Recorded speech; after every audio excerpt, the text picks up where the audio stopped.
Welcome to No Dunks. Wherever you're listening or watching, whether it's Apple or Spotify, if you're on the stream team here on YouTube, we really appreciate it, especially while we're undergoing studio renovations. We really appreciate it. I'm Tass Mellis. I guess during EuroBasket, I'm Tassos Melas. With me, it's the man in the middle, Trey Kirby. Heyo. Ayo. Trey, we thought we were doing a EuroBasket show today. Uh-oh, there's an NBA podcast in our EuroBasket podcast. Yeah, so much stuff going on, so we had to go that route. Should we just jump in? You know I love to do a C-ball, Tass, so let me step to the edge of the diving board and plunge in deep.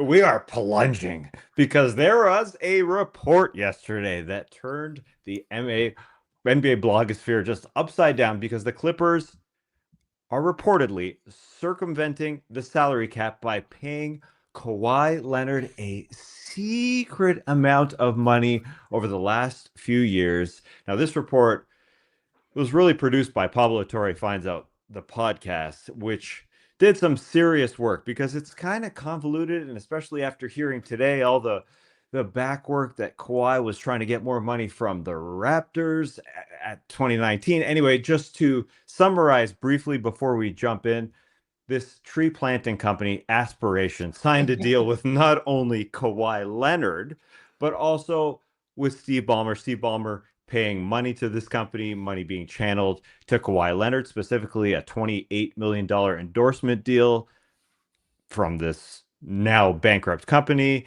And Kawhi Leonard didn't have to do a thing for it, as Pablo interviewed a bunch of people who said, quote, he had to do nothing. And you can hear them on the podcast, which is wild. This company filed for bankruptcy earlier this year, and its co-founder, Joe Sandberg, was arrested on fraud charges. So, hello, some serious stuff. Will they be penalized? That is the question. The Clippers then released a statement, both to Pablo directly before the podcast came out and after the podcast came out, basically saying, to summarize, we did nothing wrong. Ballmer invested in this company because they were committed to reducing the world carbon's footprint. And you see that guy who just committed fraud? Well, he stole money from so many people. So it ain't Ballmer.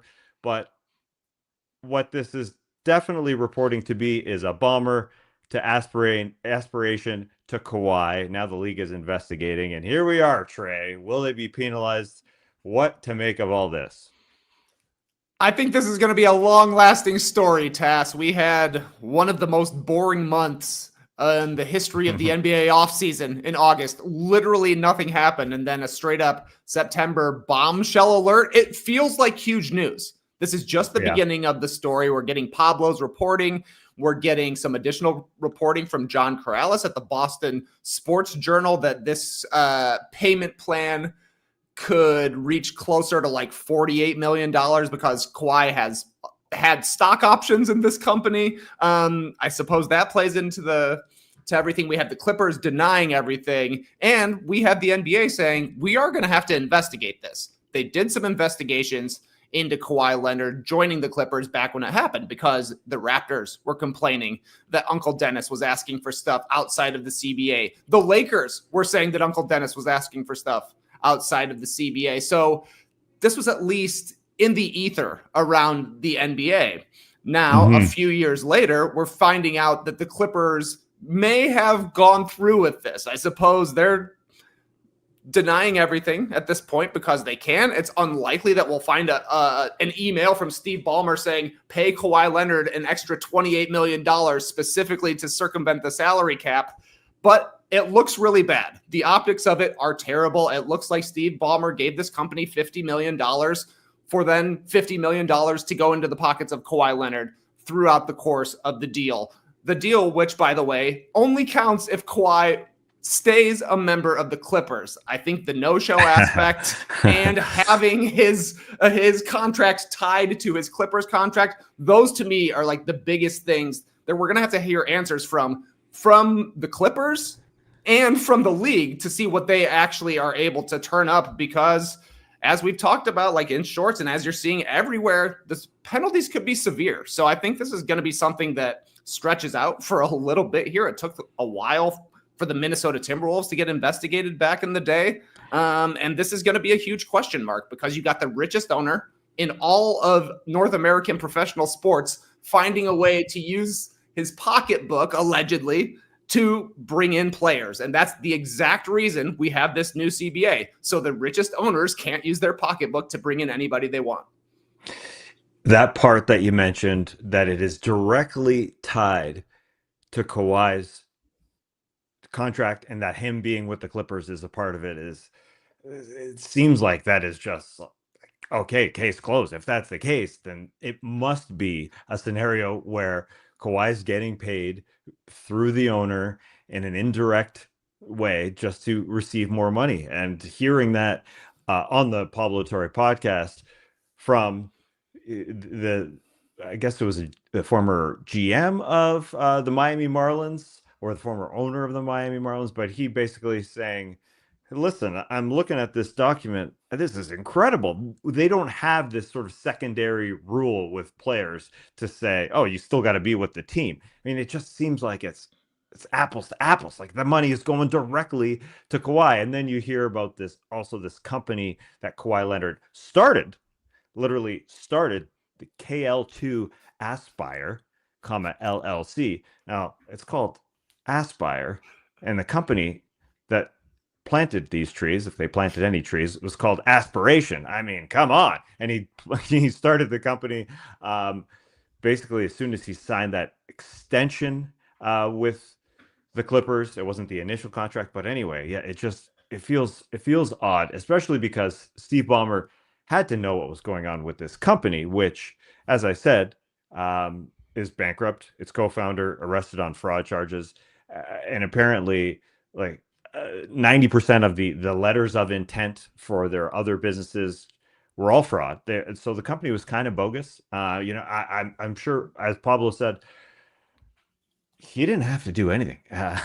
He really, as you said, like he called it a no-show. I mean, I went and did some work, and because everybody was tweeting out some things yesterday, there was a tweet from the Los Angeles Clippers in 2022 that said, for every comment / retweet, Aspiration will plant one tree for Kawhi's birthday. Happy birthday, Kawhi. I mean, is that Kawhi doing anything? Nah, he didn't have to retweet it. He didn't have to do anything with it. So there's really no tie-in. And I mean, there's the Uncle Dennis tie-in. It just feels like it's too real to be fake. That's what it feels like from the outside looking in. Yeah, it seems like there are going to be a few big questions to be answered before the NBA really says anything of substance on it. Like, number one is, what did the Clippers / Steve Ballmer know going into the investment into Aspiration, or whatever the name of the business actually is? Yeah, that's the one, yeah. Unbelievable that they named Kawhi's LLC KL2 Aspire. You've seen The Wire. Don't take notes on a criminal conspiracy, and don't name your LLC after the scam you're pulling, I would think is kind of like the second part of that. But also, what can the NBA prove that the Clippers knew, and what sort of influence they had over this, and how Aspiration decided to use their money? I think others have said that having a sponsor have a player's endorsement tied to their contract isn't super unusual. There are similar sort of things, right? Like Jason Tatum has a deal with the same jersey sponsor that the Celtics wear. That kind of thing does happen, but Jason Tatum is making appearances for that brand. He's doing promotional work for that brand. He's doing some sort of work to get his stipend, whatever it may be. Kawhi, because of his personality and just because of the way this went down, he obviously wasn't doing that. So we got to know what the Clippers knew. We got to know what the NBA can prove. And then the question becomes, what kind of punishment does all of that lead up to? And how much are the other owners going to be pushing for this, right? Because maybe they're going to be mad. Maybe they're going to be upset that the Clippers and Steve Ballmer have tried to circumvent the salary cap and figured out a way to use his deep pockets. Or maybe they're going to say, we don't want you looking into every one of our books because we're doing the same thing. And that's the question that I am pretty curious about, because You had Mark Cuban coming to the defense of Steve Ballmer immediately. Apparently, he sat down and talked with Pablo about this kind of a thing for 3 hours. So I guess part 2 soon come. But also, Pablo says he's investigating the way that Jalen Brunson made his way to the Knicks and took that big discount and then suddenly signed deals elsewhere. I don't know what's going to happen, but the NBA has to do a really good job on this because people are going to be questioning the Clippers, Kawhi, and literally anytime a player signs a deal for less money than you thought they were going to get, it's going to be like, okay, so where's he making it up for? How is he getting the discount that he's given to the team? There are some serious questions to be answered.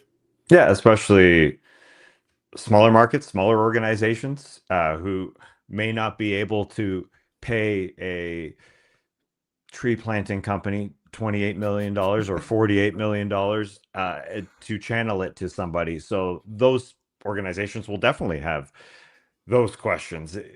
I just am curious where we are in terms of penalizing these organizations, because 30 years ago for Joe Smith, it was those multiple first round picks. But now it just seems like it's more of a second round pick type of thing. So where do you think we are in that gamut? How far can the league go, or does it sort of depend on the details? It's going to 100% depend on the details. I think when it comes to the Timberwolves Joe Smith case, like they had literally a smoking gun. Like they found documentation about the whole plan that they were pulling off with him signing 1-year deals until he was able to get to a bigger deal. So if the Clippers were a little bit smarter with their backroom dealings, maybe they're able to have some sort of plausible deniability and their penalty is lesser than losing 5 first-round picks. But I assume they'll get, at the very least, a substantial fine, and they should probably lose a draft pick. It's all going to depend on what Adam Silver and the rest of the crew can show, just how much Steve Ballmer and the rest of the Clippers were actually involved in this. And if they can prove a lot, then they're going to get probably the stiffest possible penalty they can. It's just phenomenal seeing Kawhi, who is the quietest guy in the league, not throw out a tweet. I don't even know if he has Twitter. I don't think he does. Or an Instagram post or a Blue Sky post. Like, not one thing. He's like the number one guy you would expect to not say anything. He doesn't say anything, period. Yeah. That's the perfect guy for this plan, actually. Except for Uncle Dennis went and asked every other team for the same thing. Right. And according to investigations years ago, nothing came of it because it seemed like Uncle Dennis was asking. Uncle Dennis wasn't given anything. But then this feels like Uncle Dennis got some stuff. So we shall see what the league does. Anything else to add on, or we're moving on?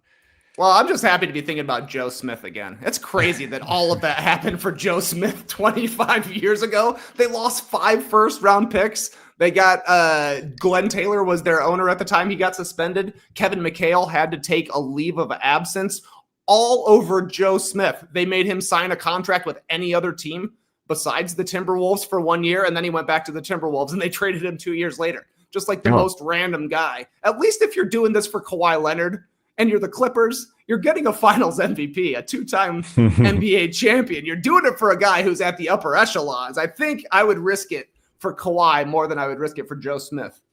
Glenn Taylor, who was the owner at the time, needs to be interviewed. There's no doubt he's going to have an opinion, number one. Number two, apparently, according to Pablo Torre, this is a totally separate investigation. But we talked about how Glenn Taylor thought by purchasing a minority owner's stakehold in the Minnesota Timberwolves, he thought he could get control back from Alex Rodriguez and Mark Lowry, but he didn't get it. So there's lots to be had with Glenn Taylor. He must know some stuff.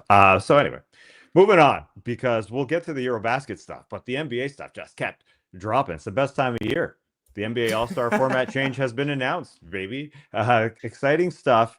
The report is the NBA All-Star game is going to have 2 USA teams and 1 world team. Now that, I don't think it's a report. I think it's definitely locked and loaded. Shams Sharani reporting that it's going to be essentially like a round robin tournament. The two USA teams and one world squad would play each other in 12-minute quarter games, according to Shams and his sources. And apparently, the NBA and the Players Union presented the format to the league's competition committee yesterday, and the response was positive. So, is your response positive to this, Trey? When has the player and committee response ever been negative?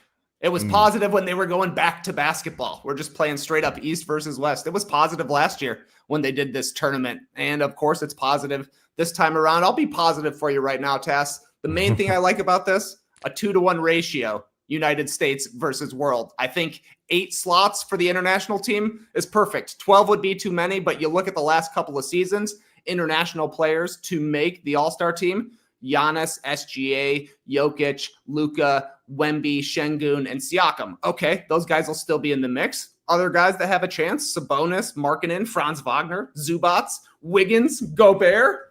If you want to really stretch, Cat plays for the Dominican. I guess he can be involved. No, that's going to be the question. That is going to be one of my questions. Who does Joel Embiid play for? He was born internationally. He plays for Team USA. Who does Towns play for? He was born in the USA and he plays for the Dominican Republic. I don't know. Yeah. Those guys are two of my hugest questions. And the other thing I'll say that's a positive, this is great for Jamal Murray. He has a chance to actually make an all-star team now. I don't think he really had a chance going against all the other guards in the Western Conference, but now he's just going against the international guards. So those are the things I like. The things I don't like is doing a tournament for the All-Star game. It's not going to work. They're going to be playing barely at all. These are 12-minute quarter games. So you're going to have the USA versus the world. You're going to have the USA versus the team that I'm calling America, which is the other group of 8 American players. And then you're going to have the world versus America. So you're not even guaranteed USA versus world in the finals of this tournament. No, you're not. And it's not going to happen because the USA is going to completely mop the floor with the international team. Well, they're USA versus USA in the finals. Well, I guess what happens is this is a weird format. There's no doubt. We've got these 3 teams. I guess what happens is both Team USA's, let's say, play each other in the first quarter, and then Team USA will play Team World in the second one, and then your Team America, the other Team USA, will play the Team World in the third quarter, and then however they calculate the winners are going to play each other in the fourth quarter. I mean, that format is weird. There's no doubt about that. I do like how they're redoing last year's tournament format because that wasn't a game at all. I mean, they played that first game to 40 points, and then it was a variety show. It was a Kevin Hart, come on up. It was a Mr. Beast, come on up. TNT, we love you. Why don't you come up for 30 minutes? So I liked the idea of a basketball game because that wasn't a basketball game. Basketball players don't play. Like Wemby was playing. He got burned by Hero in that first game. Recovery was awesome. Blocked him. It was awesome. Actually, that first game was fun. He missed a 3. He got back to stop Garland. Like there was good stuff in that first game. And then he was asked to sit for like 45 minutes. I don't even remember the minutes now. But man, they were sitting for so long. It wasn't fun.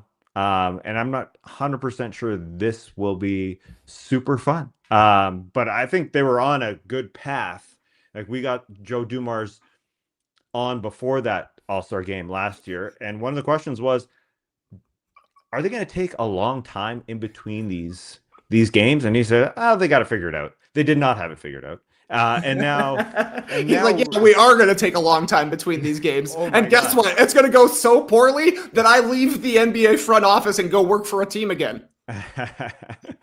Joe Dumars definitely lied, as you're seeing here on Street Team. He straight up lied to me. There's no doubt. I mean, he wasn't involved. You could tell he wasn't involved. He's like, I don't know. They'll figure it out.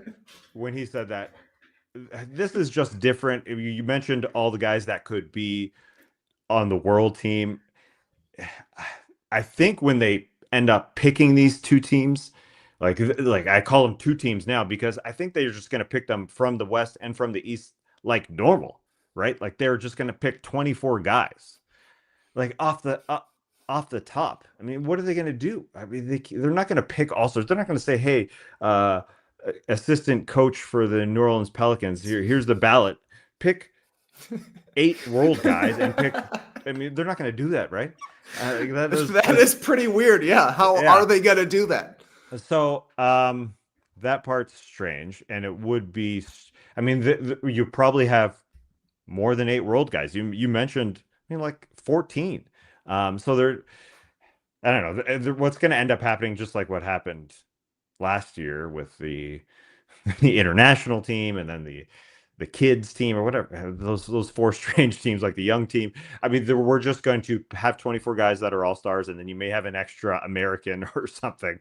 It feels like to me, but you think they're going to put a spare American on the world team? They can't. They literally can't do that. It ruins the entire concept of it.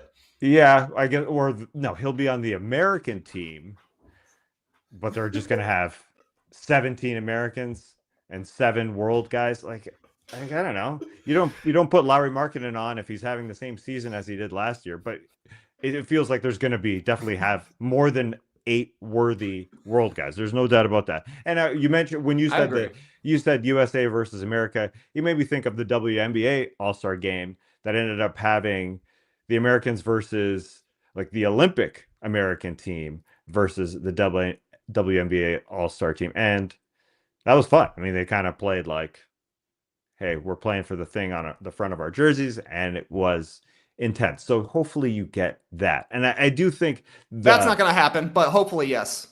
Like what? It will not happen at all. Like, no, they're not going to play hard. It's the All-Star game. They don't play hard anymore. Listen, that first game last year, they were playing hard. Except they literally had way too much time to scratch themselves, and literally it was a joke. I mean, it really was. Kevin Hart out there. I got bad news for you, Tass. The same thing's going to happen. There's going to be huge breaks in between. This year, it's going to be Drewski instead. I mean, he's a talented guy, so he definitely can have 40 minutes like they had last year with Kevin Hart and Shaq telling jokes. That was unfortunate, but anyway, I think it's time to go. We're performing like we're performing at the All-Star game. We've talked about it long enough. One more NBA headline that came about out of nowhere. Finally, a restricted free agent signing. No, it's not Jonathan Kuminga. No, it's not Josh Giddey. It's not Quentin Grimes. It's Cam Thomas, signed to a 1-year, $6 million qualifying offer with the Brooklyn Nets. He's going back to become an unrestricted free agent a year from now, because he's only signing a 1-year deal. And next year, a lot of teams will have salary cap room, unlike this year. What do you think of Cam signing to a 1-year deal? Well, I think it's interesting. This is a major bet on himself move. The guy did score 24 points per game last season, only playing 31 minutes a game. He was hurt for a lot of the season, only got in 25 games.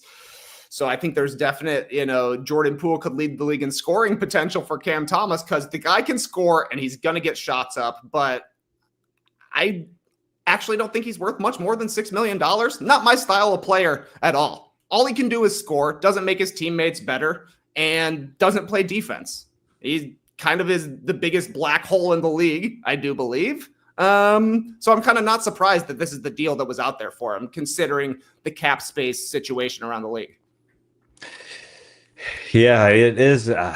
It's a low amount for a guy who definitely should be coming off the bench and coming off hot, because you can understand that guys don't necessarily love playing with a guy who wants to shoot every single time. But as you said, those are big numbers that he can put up anytime, any day. And now he's playing for himself for a contract next year. I mean, wasn't he playing for himself last year, going into a contract year this year? Yeah. What's going to be different? I need to see that he can do money. Yeah, that's true. Teams with money, though his team has the most money to spend. It's actually, this is good news for Josh Giddey, because there's another potential place he could go now. Same with Jonathan Kuminga. There's actually a tiny bit of cap space now in Brooklyn. So maybe the other restricted free agents get done now that this deal is done. But Cam Thomas has to prove that he can do anything else besides get his own shot. And if he can do that, then he'll get paid more next summer.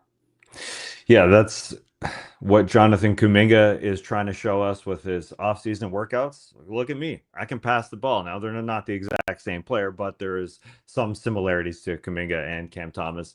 So, yes, hopefully we see sometime here. I can't believe it's September, and Kuminga, and specifically in Giddey, who was, having such a good season. It is surprising, right, that Josh Giddey isn't inked to something.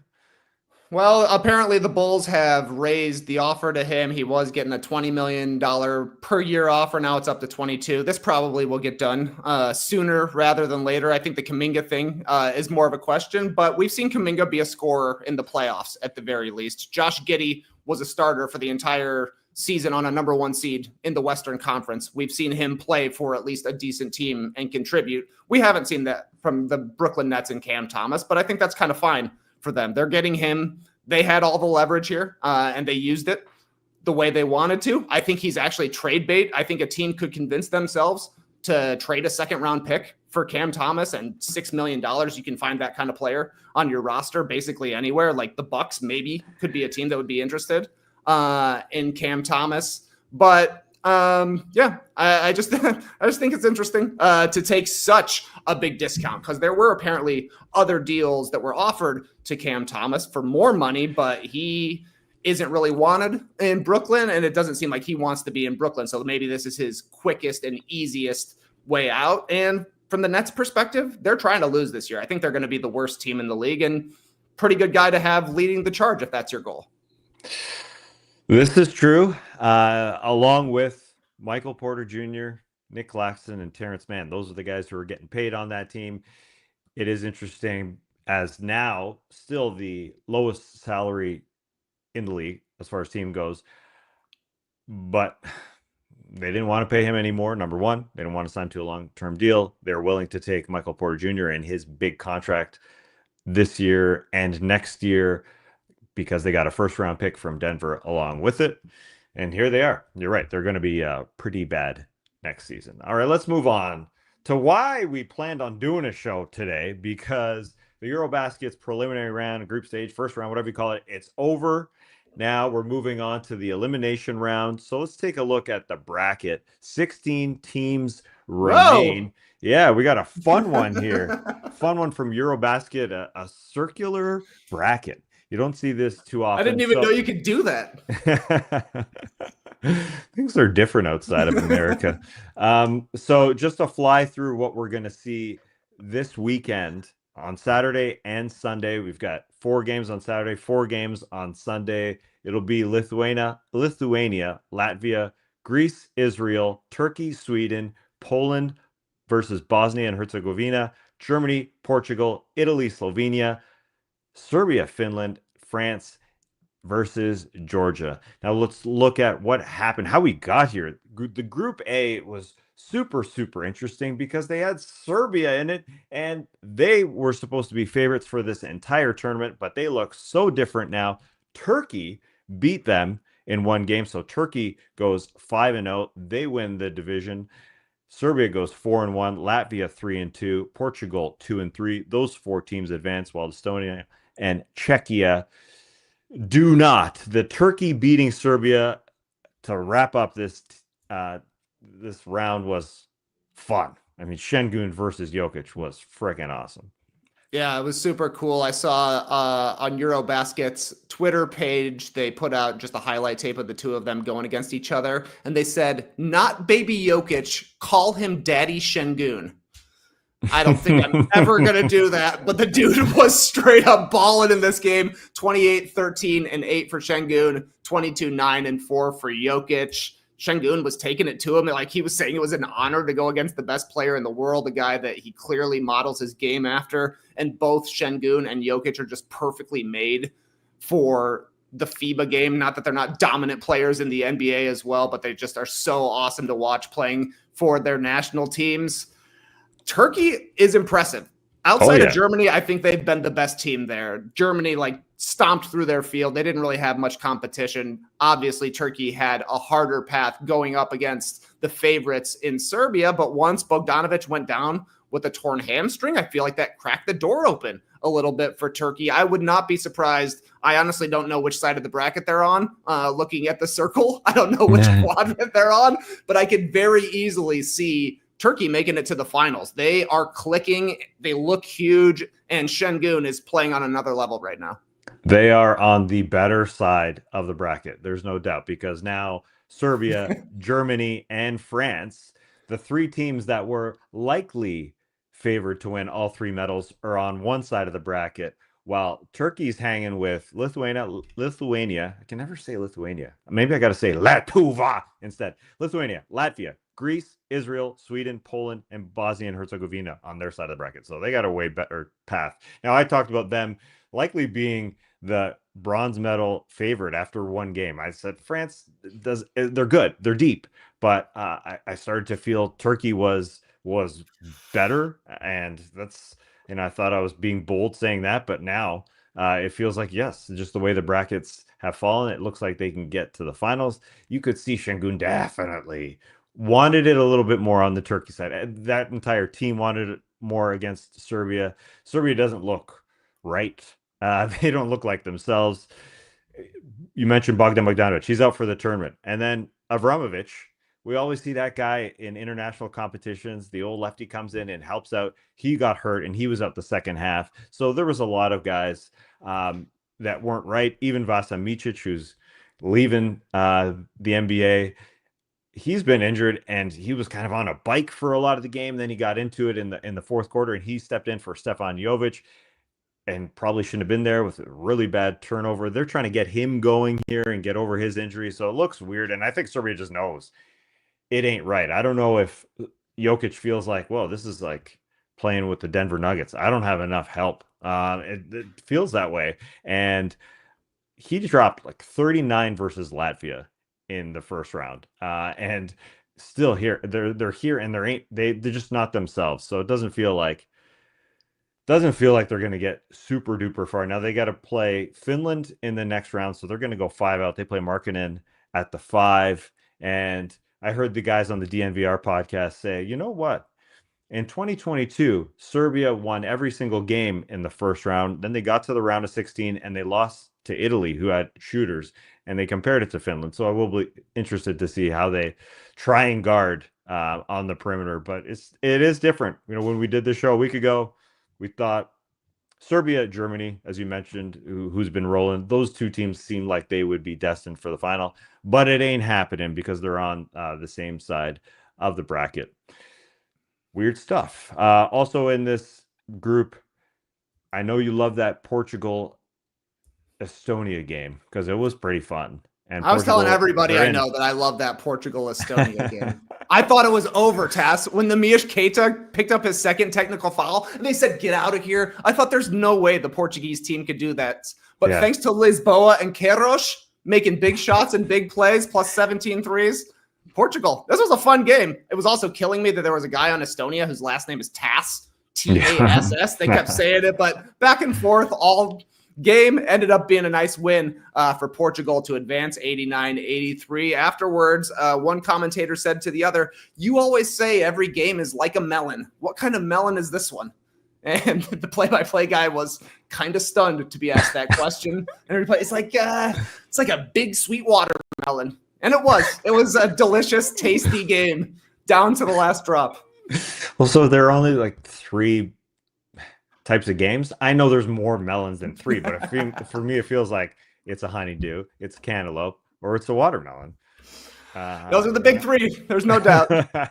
So Portugal gets through. I can't believe Keita was ejected. It was so strange. He yelled after dunking, and the referee right in front of him on the baseline didn't kick him out. The guy on the sideline waited a beat, and said, you know what? You can't yell. You're out of here. That's the point where I don't feel so bad for NBA, or I do feel bad, I should say, for NBA referees. Like, there's just no winning. It's just hard. And they're just bad around the world at times. And sometimes guys get ejected for no reason.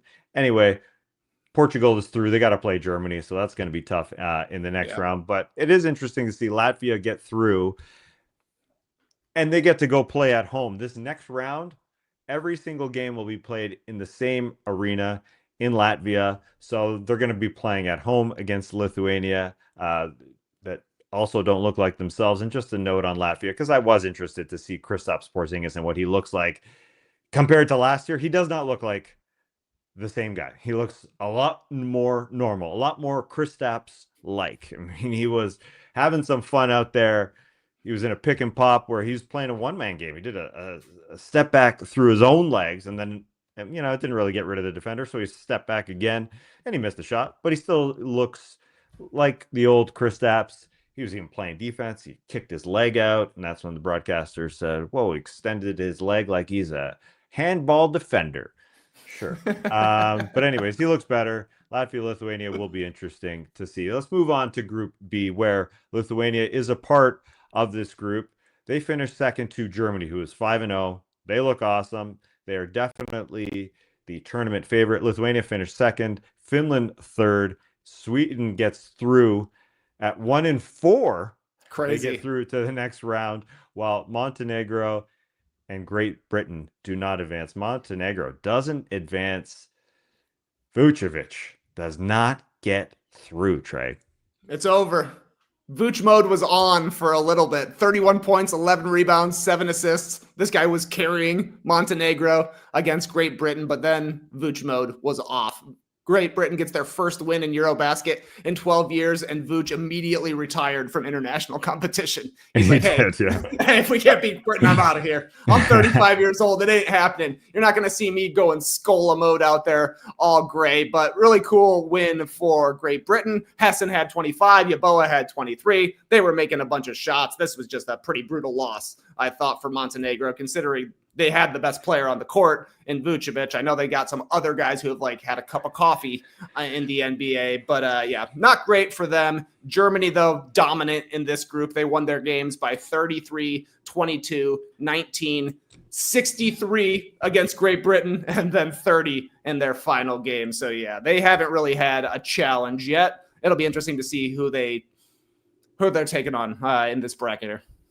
Yeah, they got Portugal coming up, and then the winner of Italy, Slovenia as their quarterfinal game. And then that would be potentially Serbia or France in the semifinals for Level that. up. Yeah, they are absolutely rolling. They got too many guys. Even Tristan da Silva is looking good for them, along with your Franz, your Tyson, your Oost. I love how everybody's telling us how to pronounce Oost. However it is, I could be wrong. Your Bongas, your Schroeder floater, as they're pronouncing Dennis Schroeder, like Schroeder. But I actually went in and I tuned in to how Dennis Schroeder pronounces his own name, and it was like a Schroeder. That's a tough one, man. That is a super duper tough one. I will say though, yeah, out of this group, Lithuania also lost a couple guards in 2 different games. They lost Jokubaitis, and then they lost the guy sort of replacing Jokubaitis and Normantas. So they had 2 guys out. So they played 8 guys in their last game against Sweden. They've just got so many injuries. Although Jonas Valanciunas looks fantastic, and I guess he's not going to play in the Euro League or in Europe. I guess he's going to be the Nuggets backup center this year because he does look awesome. And I'm sure Nuggets fans are excited about that. So yeah, Germany versus Portland, Lithuania, Latvia, Serbia, Finland. That will be an interesting one, as I mentioned, to get into the round of 16 here. And Turkey versus Sweden should be easy for Turkey. Now moving on to Group C. Woo! It was fun ending here. Greece was able to take down Spain, so they win this division at 4-1. Italy also 4-1. They finished second. Bosnia and Herzegovina finished third, 3-2, and Georgia gets in at 2-3, while Spain eliminated because they lost to Greece here in what was a free throw battle down the end, where Spain just kept missing free throws, along with Cyprus. Those 2 teams are eliminated here. Yeah, Spain eliminated before the knockout stage of EuroBasket, I think for the first time ever. That was pretty shocking. I mean, defending winners. Yeah, 2022. The talent isn't what it used to be, for sure. They don't even play their NBA guys the entirety of the game. I thought their younger guards were kind of who brought them back into it in the fourth game, or in the fourth quarter. But then when it came down to it, they missed 4 straight free throws while down 4 and just got lucky to keep even getting to the line with the way things were transpiring and couldn't knock it down. So a disappointing finish for them. Great win for Greece. Lucas making a huge layup late, and then Giannis, man, this guy's just dominant. It's like there are other big guys out there on the court, but when he's playing, he looks like he's playing literally higher than everybody else out there. And anytime they get close to him, they just go flying as he goes in for a dunk. He had 3 guys on him all game and was still finding ways to score and then finding teammates as well. A monster out there. Yeah, the Giannis Vision goggles were on to start this game. He was just firing it around because, like you said, just guys all over him. Tyler Dorsey was hot, 14 points in the first quarter because Giannis was finding him. So that was fun. Giannis ended with 9 assists. Spain came back with those kids. They had 2 19-year-olds playing at the end of this fourth quarter. So maybe the pendulum is swinging because it feels like, yes, Spain ain't the same team, although Rudy Fernandez is he's hanging out in the crowd in this one. But the young guys hopefully are taking the torch here.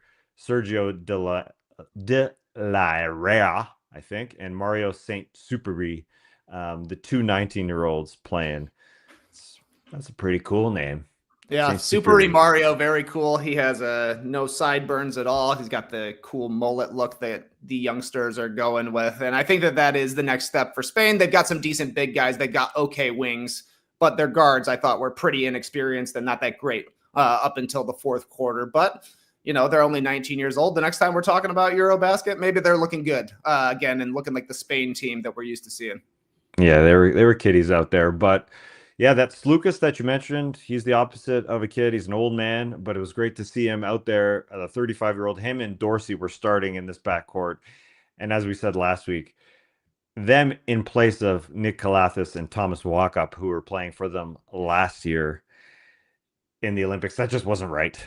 These guys have taken, they've helped out big time. Just spacing the floor for Giannis. It was interesting to see Giannis didn't play in the second game versus Cyprus because they rested him. They said, all right, we're playing Georgia tomorrow.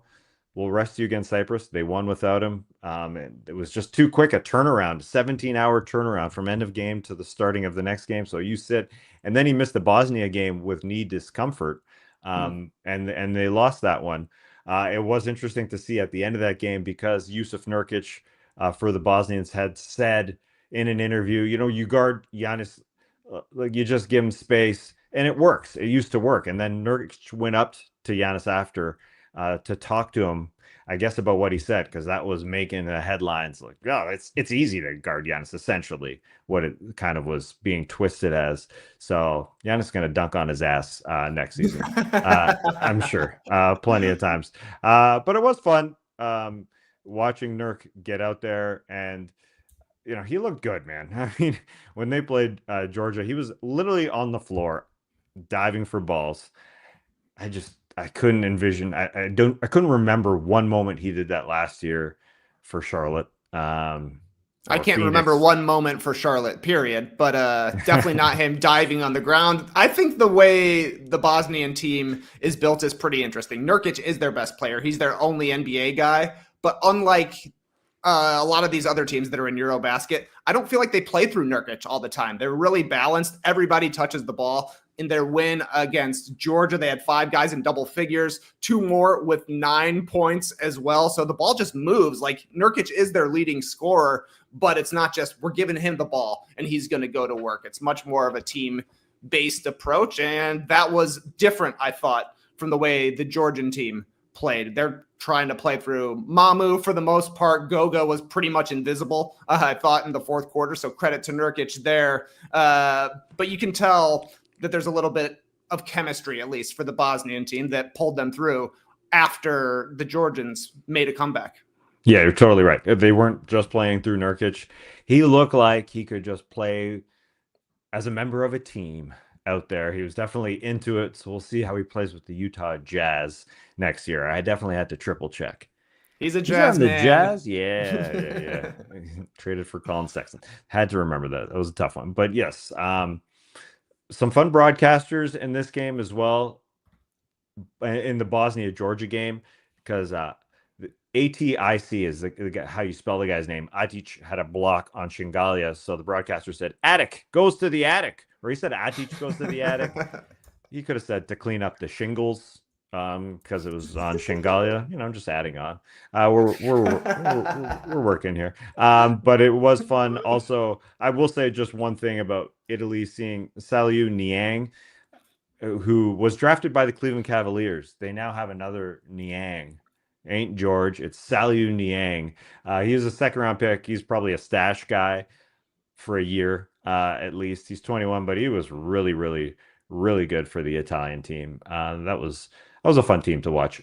Also fun, we had a EuroBasket Wedgie, and we've got to take credit for it being called a Wedgie worldwide. Here it is. That's the universal term. Hey, man, that's impact. Yeah, man. Literally, hashtag make your mark. We did it, buddy. We did it. Yeah, this is a different continent, and they can't even come up with other words for what this is called. It's called a wedgie now. There's not another word for a swish. People don't call it a pure ball. So we've vanquished the neck ball, and wedgie is all that remains. Yes.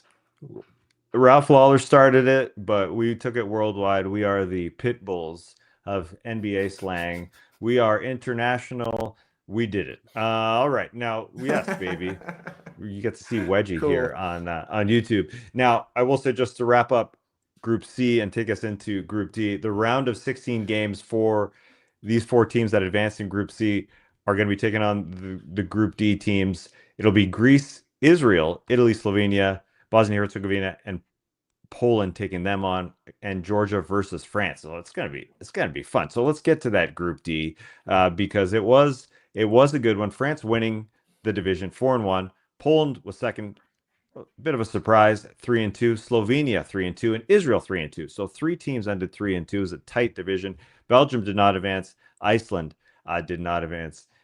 It was fun, though, here on the last day to see Slovenia versus Israel. Luka dropped 37 and Denny dropped 34 in the same game. That's the best Denny game I think I've ever seen.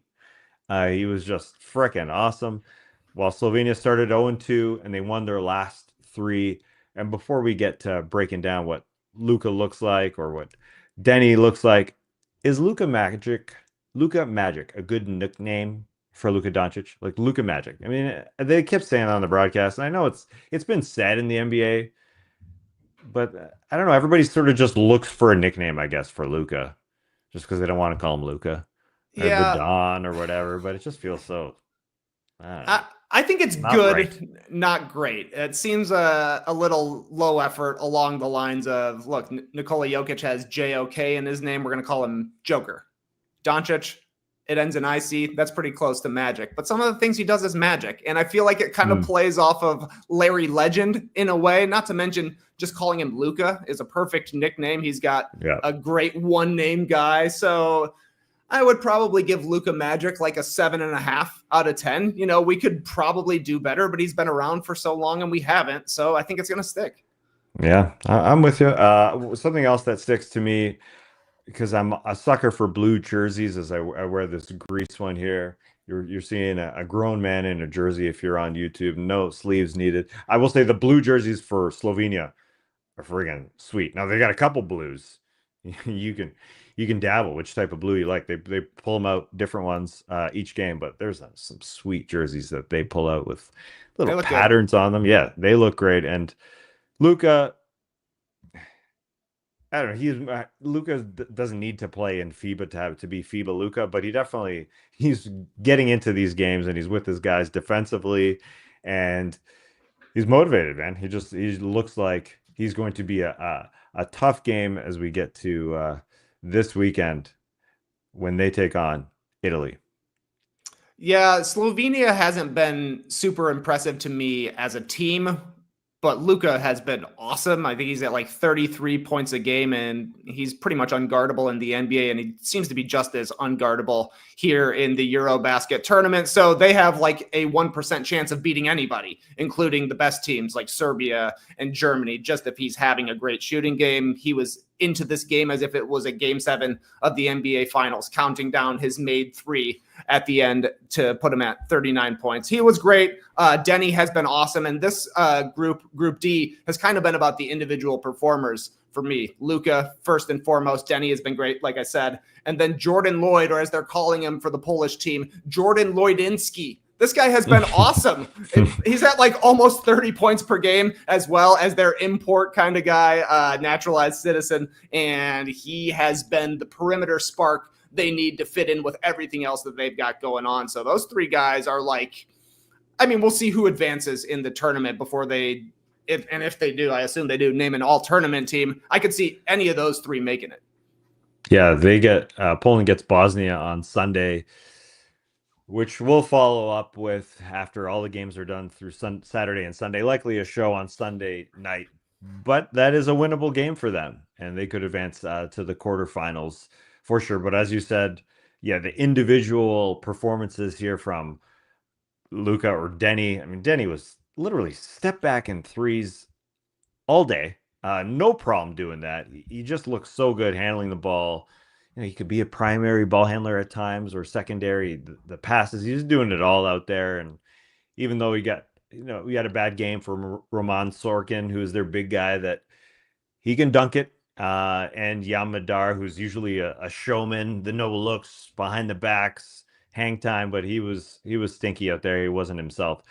So this division and this type of tournament where it's one and done, you could see any of these teams advancing when it comes to the Saturday, Sunday games, which again, for these teams in this division, it's France moving on. No problems. They'll take on Georgia, which is not going to be easy.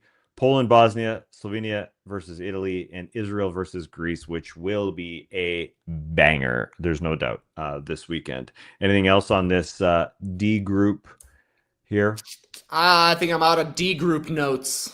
Yeah, just to say, because it happened. Gershon Yabusele dropped 36 versus Poland, and he had 6 threes. I mean, that's a freaking huge number. And watching Israel, they can play really, really good D. So against the Greek team, they may probably just copy what they did against France to beat them. They had a fourth quarter. They won 27-13 just because they were playing zone. And that's what you do against Giannis. So we will see how they perform this weekend. I think that's it. We shall be back most likely on Sunday. And then after the quarterfinals games on Wednesday, then the semifinals games on Friday, then the finals on Sunday. So that's our schedule. And just so you know, we've been dropping some stuff. Trey made a great list of Melo's 10 best games of his career, which highlight why this dude is a Hall of Famer. This was fun. I got to come clean. There's more than 10 games in here. I saw that comment. Yeah. Sorry for giving you extra games about a guy who's good at making basketball shots.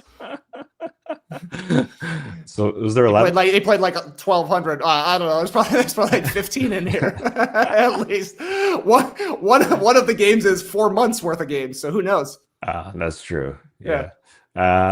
Also, our Jurassic Pals continues. We watched Jurassic World Fallen Kingdom. Of course we did. That's dropping tomorrow, Friday, September 5th. Did I like that one? I guess nobody did. I mean, it's all the post one. They all blend together.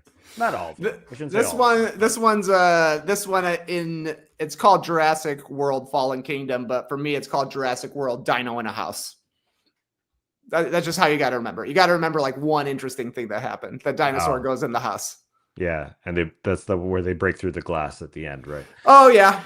You know the Indoraptor, I believe it's called. It's triggered by a gun. Spoiler alert. You can aim it. You can aim a thing, and somebody bought it for $48 million, even though it's just a prototype. So that drops tomorrow on Friday. Drop us a like if you're in that kind of mood. Drop us a review if you're in that kind of mood. Join us. We'll be back here on Sunday, live on the tubes, or get it as a podcast afterwards. But for now, Clipper Bros. You heard it here first. Have a great time. Turn up. Love you guys. Awesome. Thanks for joining us. And remember, wedgie is the universal term for wedgie. Very nice. Nice. I threw that at you. Didn't know if you had a quote, but that's the quote. I had a second one, Tass. Throw it at me again. Okay. For now, are we going to do Clipper Bros again? Or just... Yeah. Run it back. Do Clipper Bros. You heard it here first. Have a great time. Turn up. Love you guys. Awesome. Thanks for joining us. And remember, no baby Tassie. It's Daddy Kirby.